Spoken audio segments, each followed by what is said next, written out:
दिल वानस, जो अब अमरीकी नायब सदर हैं, ने जुलाई 2024 में बयान दिया था कि प्रोफेसर असल दुश्मन हैं। उनका कहना था, हमें जी जान से और भरपूर तरीके से यूनिवर्सिटियों पर हमला करना होगा।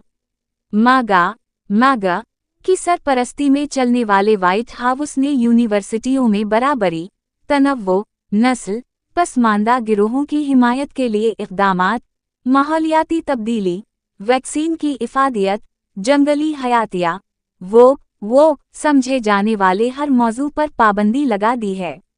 इसराइल पर तनकीद को यहूद दुश्मनी करार देकर उसे कानूनी जुर्म करार दे दिया गया है।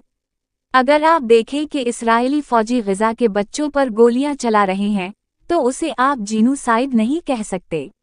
बीमार ज़हनियत वाला एक गिरोह बेरहमी के साथ लिबरल एस्टेब्लिशमेंट का खात्मा कर रहा है। एक मुतबर साइंसी जरीदे नेचर के ज़ेर एहतमाम इमसाल मार्च में होने वाले एक जायज़े के मुताबिक 75% अमरीकी साइंसदान मुल्क छोड़ने बारे सोच रहे हैं।